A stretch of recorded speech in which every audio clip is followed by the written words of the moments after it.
Three Sisters and the Ugly Prince।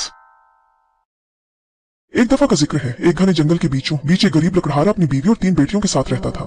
हर रोज वो जंगल में जाता, लकड़ियां काटता और उन्हें गांव में बेच कर रोजी कमाता। एक शाम जब आसमान सुनहरी, नारंगी और गुलाबी रंगों से जगमगा रहा था, उसने अपनी बीवी से कहा, कल हमारी सबसे बड़ी बेटी को मेरा खाना जंगल में लाने को कहना, क्योंकि काम लंबा है और घर लौटने में देर हो जाएगी। अगले दिन बड़ी बेटी ने एक छोटी सी टोकरी में रोटी, पनीर और यखनी का एक प्याला रखा और रवाना हो गई। लेकिन जंगल घना था, दरख्तों की सरसराहट हवा के साथ मिलकर सरगोशियों जैसी लग रही थी। जैसे जैसे सूरज ढलने लगा, वो रास्ता भूल गई। अंधेरा एक भारी चादर की मानंद फैलने लगा और खौफ ने उसके दिल को जकड़ लिया। जैसे ही खौफ इस पर हावी होने लगा, उसे दरख्तों के दरमियान एक मध्यम रोशनी झलमिलाती नजर आई। वो इस रोशनी की तरफ बढ़ी और एक वीरान झोंपड़ी पर पहुंच गई, जिसकी लकड़ी की खिड़कियां पुरानी और बोसीदा लग रही थी, जबकि चिमनी से धुएं के हल्के हल्के मुरगोले उठ रहे थे। उसने हिचकिचाते हुए दरवाजा खटखटाया। दरवाजा चरचराते हुए खुला और उसके सामने एक झुका हुआ बूढ़ा आदमी खड़ा था, जिसकी लंबी सफेद दाढ़ी थी और आंखें तेज और चौकन्ना थी। उसके पीछे एक मुर्गरी, एक मुर्गा और एक धब्बेदार गाय खड़ी थी, जिनकी आंखें मोमबत्ती की मध्यम रोशनी में चमक रही थी। लड़की ने अदब से कहा, शाम बखैर हुजूर, मैं रास्ता भटक गई हूँ, क्या मैं रात यहाँ गुजार सकती हूँ? बूढ़ा आदमी जानवरों की तरफ मुड़ा और पूछा, क्या हम उसे अंदर आने दें? जानवरों ने सर हिलाया। तब तुम यहाँ रह सकती हो, बूढ़े ने कहा, मगर पहले तुम्हें खाने की तैयारी करनी होगी।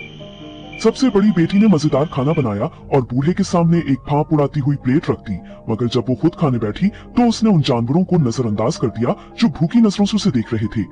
रात को जब उसने सोने के लिए बिस्तर मांगा तो बूढ़े आदमी ने सीढ़ियों की तरफ इशारा करते हुए कहा, तुम ऊपर जाकर सो सकती हो। लड़की शुक्रगुजार दिल के साथ सीढ़ियां चढ़ने लगी। जैसे ही वो बिस्तर में घुसी, एक तेज चरचराहट सुनाई दी। अचानक फर्श के नीचे एक दरवाजा खुला और एक चीख के साथ वो अंधेरे में जा गिरी। अगली सुबह जब माँ हैरान हुई कि उसकी बेटी वापस क्यों नहीं आई, तो उसने अपनी दूसरी बेटी को खाना देने के लिए भेजा। वो भी रास्ता भटक गई, उसी प्रासरार झोंपड़ी तक पहुंची और वहां पनाह मांगी। अपनी बहन की तरह उसने भी खाने की तैयारी की, मगर भूखे जानवरों को नजरअंदाज कर दिया। और उसी तरह जब वो रात को बिस्तर में गई तो फर्श नीचे खिसक गया और वो भी अंधेरे में गिर गई। तीसरे दिन लकड़हारे की सबसे छोटी बेटी, जो निहायत नेक दिल और मेहरबान थी, अपने वालिद का खाना लेकर रवाना हुई। जंगल के दरख्त सरगोशियां कर रहे थे, इनके साए लंबे और पुरअसरार थे, मगर वो बहादुरी से आगे बढ़ती रही। जब शाम का अंधेरा फैलने लगा तो उसे भी वही तन्हा झोंपड़ी नजर आई। बूढ़े आदमी ने दरवाजा खोला तो सबसे छोटी बेटी ने उसे एक गर्मजोशी भरी मुस्कुराहट के साथ सलाम किया। मोहतरम बुजुर्ग, मैं रास्ता भटक गई हूँ, क्या मैं रात यहाँ गुजार सकती हूँ? बूढ़े आदमी ने एक बार फिर अपने जानवरों की तरफ देखा। क्या हम उसे अंदर आने दें? उसने पूछा। जानवरों ने हाँ में जवाब दिया। तुम ठहर सकती हो, बूढ़े आदमी ने रजामंदी जाहिर की, लेकिन पहले तुम्हें रात का खाना तैयार करना होगा। छोटी बेटी फौरन काम में लग गई। उसने खुशबूदार जड़ी बूटियां काटी, हांडी में चम्मच चलाया और रोटी सेंकी, यहाँ तक कि पूरा घर खुशबू से भर गया। जब खाना तैयार हो गया तो उसने बूढ़े आदमी के आगे खाने की प्लेट रखी, मगर बैठने से पहले इसकी नजर मुर्ग और धब्बेदार गाय पर पड़ी, जो उम्मीद भरी नजरों से उसे देख रहे थे। तुम लोग भी भूखे हो, वो खुशदिली से बोली। इसने परिंदों के लिए जौ का दाना बिखेर दिया और गाय के सामने ताजा घास रख दी। गाय ने प्यार से अपना सर उसके बाजू से रगड़ दिया, जैसे शुक्रिया अदा कर रही हो। जब उसने बिस्तर के लिए कहा तो बूढ़े आदमी ने मुस्कुराकर सीढ़ियों की तरफ इशारा किया। वो ऊपर गई और नरम बिस्तर पर लेट गई। उसका दिल सुकून और मोहब्बत से भरा हुआ था, मगर आधी रात को अचानक पूरा घर लर्जने लगा। ऐसा महसूस हुआ जैसे दीवारें टूट रही हो, जमीन हिल रही हो और कोई पुरअसरार कुव्वत घर को अपनी गिरफ्त में ले रही हो। उसकी आंखें हैरत से फैल गईं, लेकिन जितनी जल्दी ये तूफान आया था उतनी ही तेजी से खत्म भी हो गया। सब कुछ दोबारा खामोश हो गया। अगरचे वो हैरान थी, मगर जल्द ही उसकी पलकें बंद हो गई और वो सुकून से नींद की वादी में चली गई। जब वो बेदार हुई, लड़की ने अपने दिल पर हाथ रखा। उसका सांस हैरत से रुक सा गया। पुरानी बोसीदा कॉटेज की दीवारें पिघल कर गायब हो चुकी थीं और उसकी जगह एक अजीम उशान महल नमूदार हो चुका था, जहां सुनहरी फानूस झलमला रहे थे, संगमरमर के फर्श चमक रहे थे और ऊंची दीवारों पर सजे रंगीन शीशे की खिड़कियां रोशनी बिखेर रही थी। जैसे ही लड़की ने हैरत से पलकें झपकाई, उसके सामने एक खूबसूरत नौजवान शख्स खड़ा था। वो कमजोर सफेद बालों वाला बूढ़ा शख्स नहीं रहा था जिससे वो गुज़िश्ता रात मिली थी। उसकी गहरी आंखें मोहब्बत और तशक्कुर से चमक रही थी और उसके चेहरे पर मुस्कुराहट जोशो खुशी से भरी हुई थी। वो शाहाना लिबास में मलबूस था। तुमने ये जादू तोड़ दिया है, इसने कहा। उसकी आवाज जज्बात से लबरेज और दिलकश थी। जालिम परी ने मुझ पर एक खौफनाक जादू कर दिया था, जिसकी वजह से मुझे एक तन्हा झोपड़ी में बूढ़े आदमी की सूरत में कैद कर दिया गया था। मैं तब तक आजाद नहीं हो सकता था जब तक कि एक नेक दिल औरत न आती, जो न सिर्फ इंसानों बल्कि जानवरों पर भी मेहरबानी करती।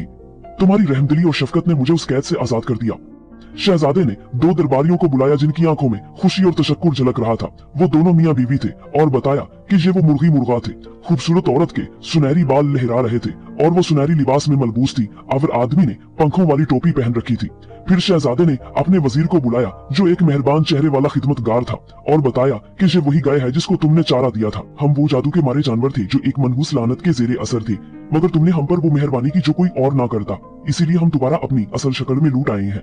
एक बाबूकार खातून ने झुककर कहा। नौजवान लड़की ने हैरत और जज्बात से लबरेज होकर अपने सीने पर हाथ रख लिया। जो जादू फिजा में लहरा रहा था अब थम चुका था। तभी शहजादा आगे बढ़ा। उसकी नजरों में बिला का वकार और नरमी थी। आओ, उसने धीरे से कहा, तुमने हमें बचा लिया और मैं चाहता हूँ कि तुम हमेशा मेरे साथ रहो। इसके हुक्म पर तेज रफ्तार पैगाम रसां घोड़ों पर सवार होकर पूरे मुल्क में जा पहुंचे और लड़की के वालिदैन को महल में बुलाया। जब वो पहुंचे तो हैरत से गूंग रह गए। उनकी बेटी जो कल तक सादा लिबास में थी आज शाही लिबास में मलबूस शहजादे के साथ खड़ी थी। शहजादा उनके सामने झुक गया, दिल में बेहद इज्जत और अकीदत लिए। आपकी बेटी ने मुझे एक न खत्म होने वाले दुख से निजात दी है, उसने संजीदगी से कहा। अगर आपकी इजाजत हो तो मैं इसका हाथ मांगना चाहता हूँ। लकड़हारा और उसकी बीवी, जिनकी आंखों में खुशी के आंसू झलमलाने लगे, अपनी बेटी को गले लगाकर रजामंद हो गए। मगर इंसाफ अभी मुकम्मल न हुआ था।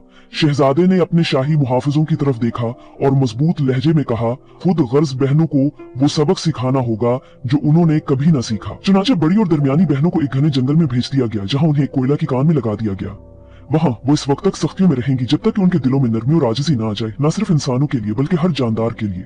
जब उनके दिल बदल जाएंगे तभी उन्हें वापसी की इजाजत मिलेगी। और जहां तक सबसे छोटी बहन का ताल्लुक था, वो शाही रेशमी लिबास में मलबूस की गई और महल की शहजादी करार पाई। शादी का जश्न इतना शानदार था कि कई दिनों तक जश्न जारी रहा।